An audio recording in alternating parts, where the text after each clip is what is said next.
Sale. That was a record that I was doing back in 2005 on Interscope, and it got bootlegged.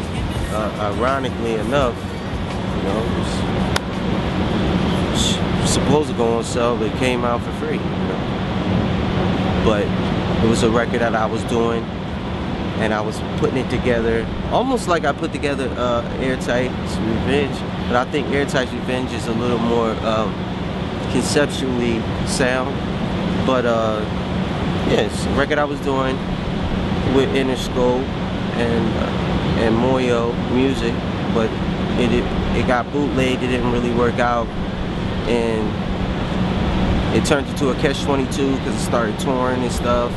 Kept me alive in the industry, gave me new life, you know, because of this web thing, you know. Like, I would go to shows and everybody would have that shit on their iPod, like, hey. Before that though, I was like, fuck music, fuck everything, you know. I don't want to do, I'm gonna just do shit for myself, you know. And I had started writing a lot of stuff on my garage band, just doing, you know, doing shows or whatever in a hotel. And my man that plays drums in my band, I let him hear it, and he was like, oh man, we should just, come on man, just download this stuff into the studio and let's just work on it for working on it. And that's how Airtight Revenge that's how that came about. Airtight Revenge is some people say, I played it for some people and they say it's like it's a personal record, because I wrote a song about my son on there. But I say it's one of those records where I didn't really go into it like, you know, I'm gonna write and be a crooner on this record. You know, I kind of wrote about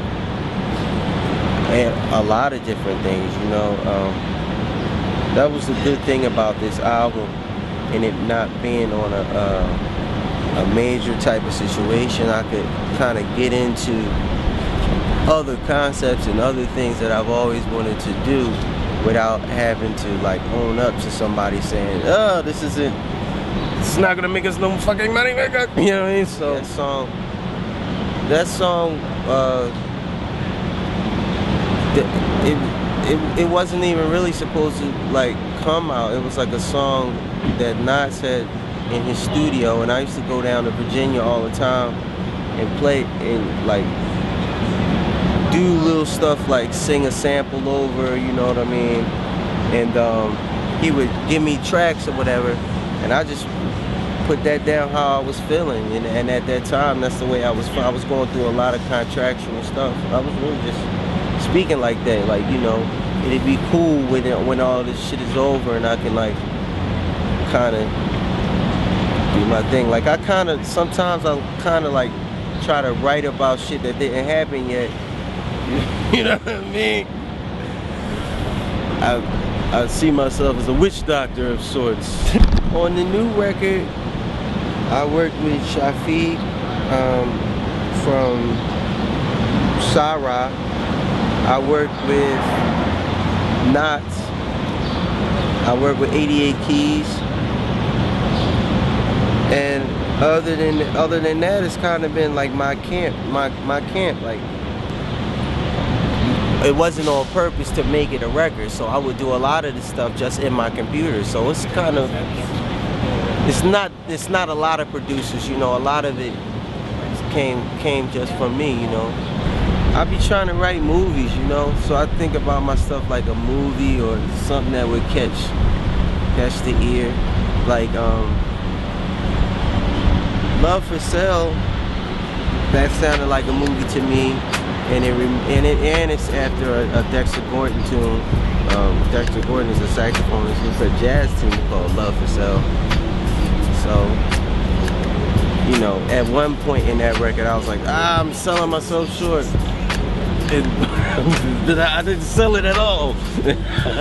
But the other album, that was kind of like a meatloaf. Like, I like Meatloaf, like Bat Out of Hell, all his albums, you know, I always wanted. And this one, Airtight's Revenge, is kind of on some Donald Goines, Iceberg Slim kind of, you know, a long time ago. The person that got me into reading that type of stuff is Common. And back in the day, I used to live in Brooklyn, and Common lived there, so he used to give me a lot of books. So from reading that, I used to call myself Airtight back in the day, and Airtight Revenge kind of sound like a movie title. It's been long because of politics and just the storms of life, you know what I'm saying? And I finally, you know, got this life jacket, and the wind finally blew me ashore and shit. So, you know what I mean? I'm about to start naming everybody Indians and shit. I'm back and I'm claiming it, you know. I keep looking at this shit like I'm about to take a photo. I've been working on my new